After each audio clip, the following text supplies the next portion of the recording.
Tubahaye ikaze mwese ku ibanga ryanjye, twizere ko mumeze neza, twizere ko muri amahoro. Nimba utameze neza kandi wihangane, Imana y'amahoro ikunyuze mu byo uri kunyuramo amahoro, ubisohokemo unezerewe. Kandi niyo waba ukibirimo, ntukangwe nabyo, ntusite nabyo, ugerageze kudasana ibibazo uri kunyuramo. Uyu munsi rero tugiye kuganira ku nkuru iri ku Gihe. Ni inkuru yashishikaza umunyarwanda uwo ari we wese, ashobora gutangaho ibitekerezo, ashobora mbese kugira icyo yibaza no gutangaho nyine ibitekerezo, kugira ngo abayobozi bacu bajye bamenya uburyo turi kubana n'abayobozi se, uburyo ibintu byakemuka, mbese gutanga ibyifuzo byacu. Ni inkuru yasohotse ku itariki 17 z'ukwa gatandatu muri 2026. Umutwe w'inkuru iragira iti abayobozi bakingira ikibaba bakora inzoga zitujuje ubuziranenge baburiwe. Ni inama rero yari irimo Minisitiri w'Ubutegetsi bw'Igihugu Habimana Dominique, aho yagize ati, aho yaburiraga nyine abayobozi ati: Minisitiri w'Ubutegetsi bw'Igihugu Habimana Dominique yaburiye abayobozi b'inzego z'ibanze bakingira ikibaba bakora inzoga zitujuje ubuziranenge, agaragaza ko abazazifatirwamo bazabihanirwa kuko zangiza ubuzima bw'abaturage. Ku wa 15 Kamena 2026, abaturage 6 bo mu karere ka Nyabihu barapfuye hakekwa ko basangiye inzoga itujuje ubuziranenge. Mu nama yahuje abayobozi b'inzego z'ibanze guhera kuri ba guverineri b'intara kugeza ku bahagarariye umudugudu, ku wa 16 Kamena muri 2026, yigaga ku buryo abayobozi banoza uburyo bakusanya amakuru cyane cyane ashingiye ku mibare. Minisitiri Habimana yagaragaje ko abayobozi bamwe mu nzego z'ibanze batarasobanukirwa n'icyo gushyira umuturage ku isonga cyangwa icyo gutanga serivisi nziza bivuze. Yavuze ko abakozi n'abayobozi b'inzego z'ibanze badatanga serivisi nziza ku baturage bagomba kubibazwa ndetse bakabihanirwa kugeza igihe bahindukiye. Ati Minisitiri w'Intebe Dominique yagize ati, mu minsi ishize hari bamwe mu bayobozi b'inzego z'ibanze bagaragaye bijandika cyangwa bakingira ikibaba abakora n'abacuruza inzoga zitujuje ubuziranenge. Abagaragaye bavanywe mu nshingano kandi barakurikiranwa, kandi n'abandi bazabifatirwamo bazabihanirwa. Ni urugamba dukomeje kugeza bicitse burundu, ntibikomeze kudutwarira ubuzima bw'abaturage. Muri Werurwe 2026, Polisi y'u Rwanda yatangaje ko mu mwaka umwe mu ntara y'Uburasirazuba inzoga zitujuje ubuziranenge zahitanye abantu bagera kuri 22. Ariko ibaze, abandi barenga 300 bafatwa n'uburwayi burimo nk'ikibazo cyo guhuma.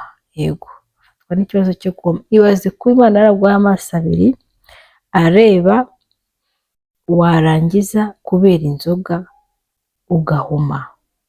Mujye munyumvira nawe, abandi 22 bagapfa, tukabura abantu 22 mu gihugu kubera abo ngabo ntabashije kumenyekana kubera inzoga. Kiba ari ikibazo kitoroshye. Kiba ari ikibazo. Ndagira ngo rero tuganire kuri iyi nkuru. Minisitiri w'Ubutegetsi bw'Igihugu Dominique ubwo yaganiraga n'abo bayobozi bakuru. Mwebwe koko murimo murabona ko nibyo, cyangwa minisitiri ahangaha yabeshyeye abayobozi b'inzego z'ibanze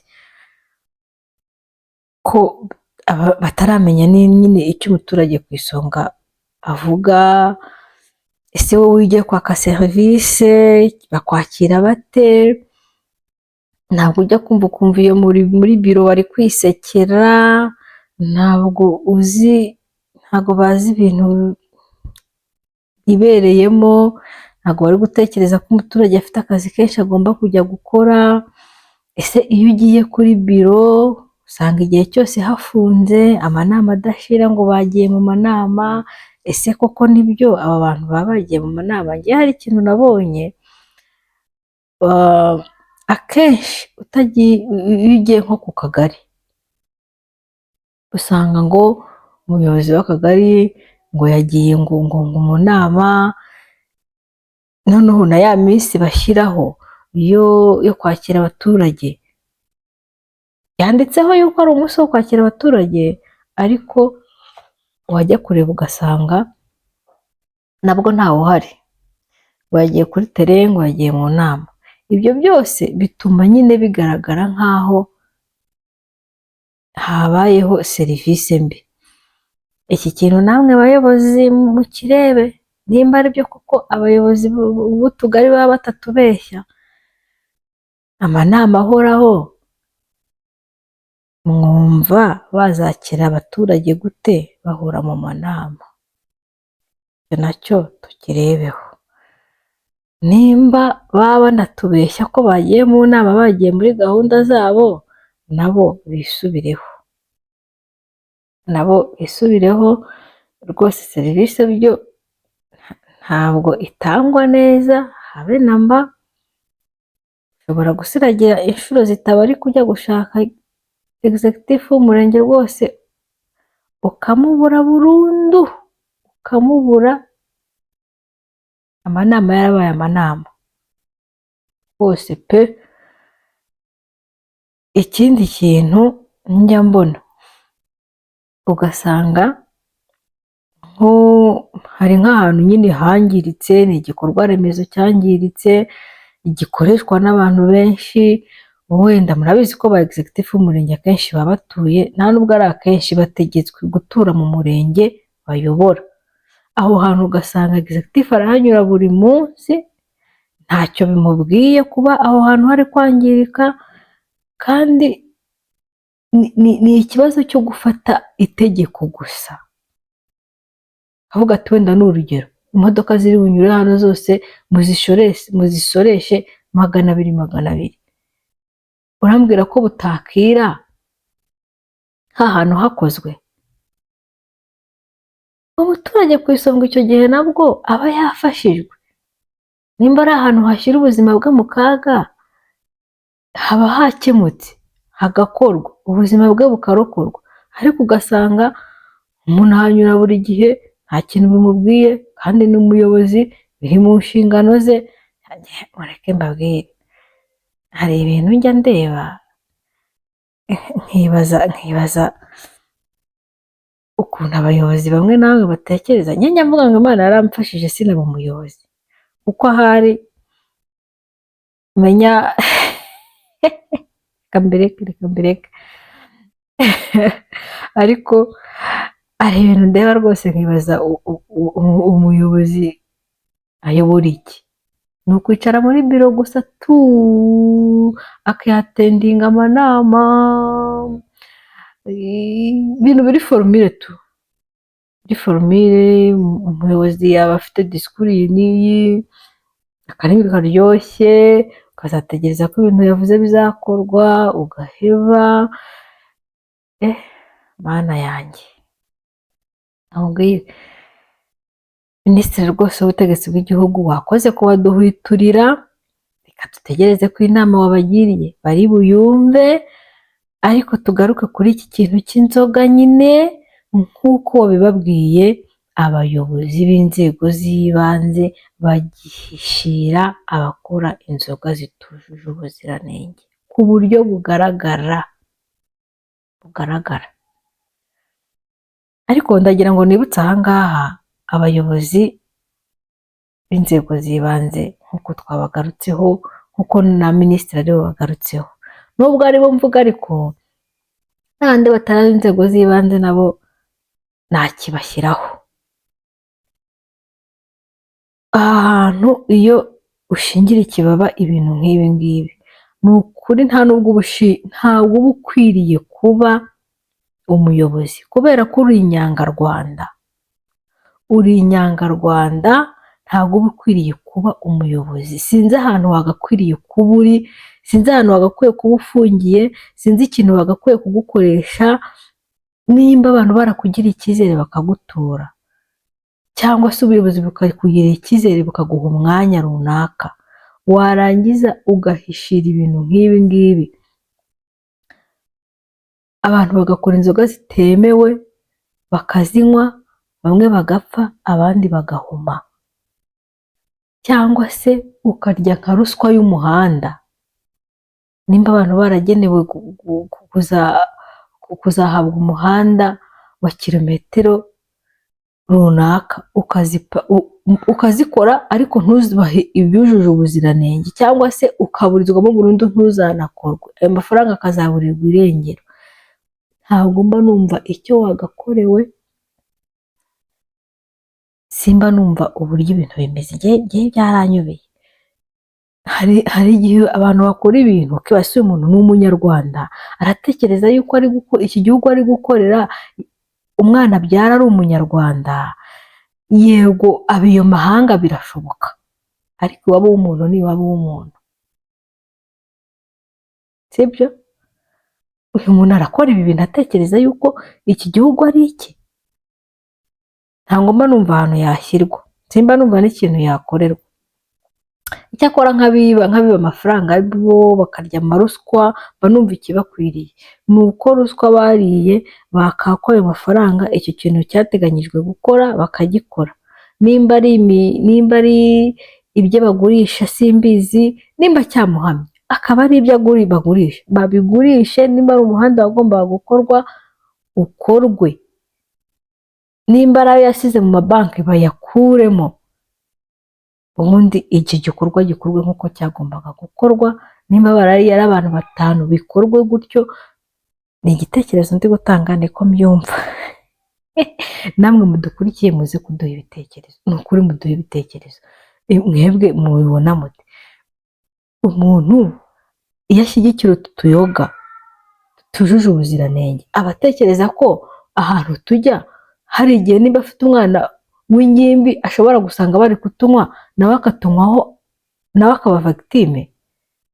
Iyo umuntu akora ibi bintu nk'ibi ngibi abatekereza iki mu mutwe we? Hari ibintu bijya bingora ko byakira muri ubu bwonko, umuntu ubikora ikintu aba atekereza.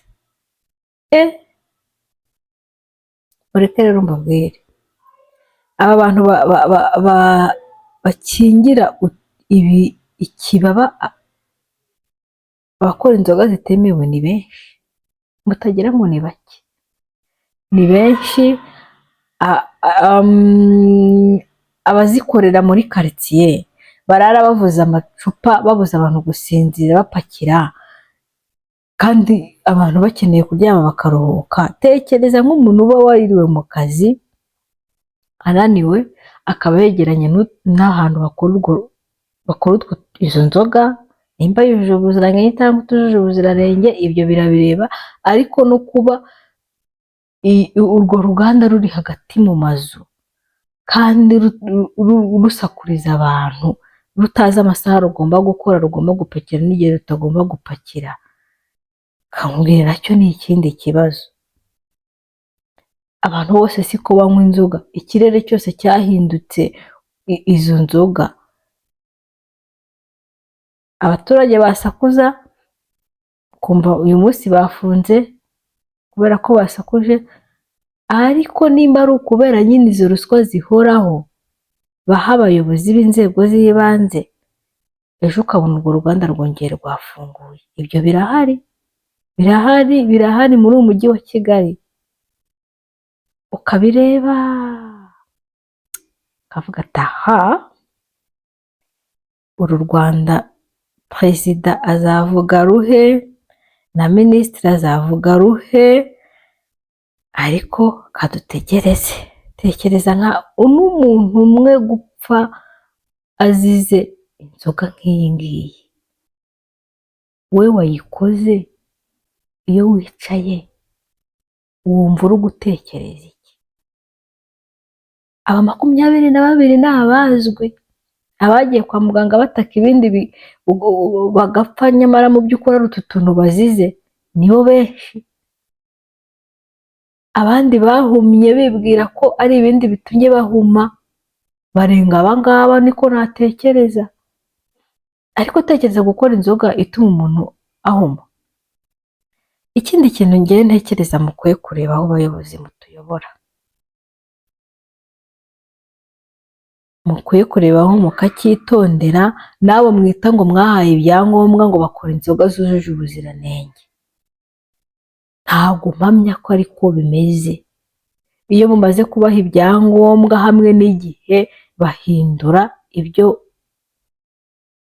karite y'icyo baberetse, baragihindura bagamije inyungu zabo bwite, ubundi bikarangira bigize ingaruka ku bantu.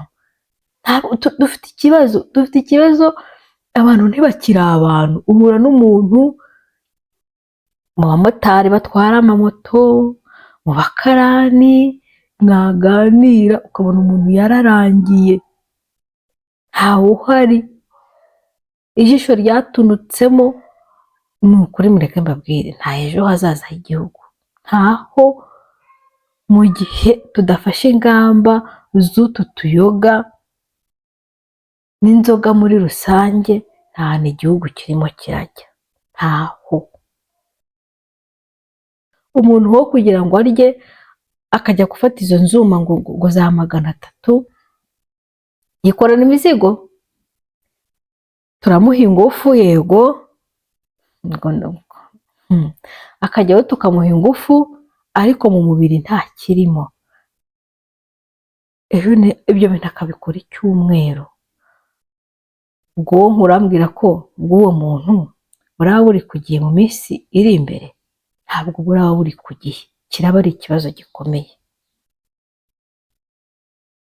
Dufite ibibazo, warangiza ugahishira ikibaba abo bantu gutyo. Mwebwe abagenzuzi mukagenda mukagenzura ko abantu bagikora ibintu byujuje ubuziranenge, mwagerayo mukabona bitujuje ubuziranenge bakabakubita za ruswa, mugakora raporo nziza, ukirengagiza ko wa mwana wawe najya muri segonderi, azajya muri segonderi wenda hafi y'aho hantu bakorera utwo tuyoga, cyangwa se nimba yiga ataha azahanyura, bazamusomeshaho. Uribwira ngo uruguhemukira abatuye aho cyangwa se abandi, ariko nawe ntiwisize, ni ugutema ishami ry'igiti wicayemo. Mwakunze igihugu tukagikorera, tukakivana hamwe tukakigeza ahandi, twasaza uko twareze neza, abana babonye ko twagikoreye bagakomerezaho. Ariko tekereza abantu amamiliyoni n'amamiliyoni bakugiriye icyizere, ibihumbi n'ibihumbi byakugiriye icyizere, bikaguha umwanya runaka. Umuyobozi w'igihugu akakugirira icyizere, akaguha umwanya runaka, ukamutenguha. Abaturage bangana gutyo ukabatenguha. Mureke mbabaze, icyo kinegu iyo wicaye wowe ubwawe, wumva ufite ahantu ukwirwa? Wumva ufite ahantu ukwirwa kubw'icyo kinegu? Aha, mureke nigendere. Iyi nkuru nayibonye numva inkoza ahantu, numva uri kuvuga ku bintu mbona kandi dukwiye kuganiraho twumva uko byahinduka. Rero tanga igitekerezo cyawe muri commentaire uko wumva byagenda, ukande like kugira ngo iyi nkuru igere ku bantu benshi, nimba ari abayitangaho igitekerezo bayitangaho ibitekerezo, turebe ko twakubaka u Rwanda rwacu tukagira ejo heza, abana bacu bagakurira ahantu heza, ukaba uzi ko umusize mu gihugu cyiza. Reka bariya bose tubona bafite ibihugu byiza, biriya bihugu byiza twirirwa tubona, twirirwa twirukiramo, byose barabikoreye, ntabwo byizanye, barabikoreye na n'ubu bakibikorera. Natwe rero tubikorere, sibyo? Tubikorere kandi mu jisho rya mugenzi wawe. Igihugu ntabwo ari amababi, ntabwo ari imihanda, ntabwo ari igihugu, ni njye nawe. Ngaho rero izi nkuru ni akagaruka, ibanga ryanjye ni akagaruka. Bye bye, mugire umunsi mwiza.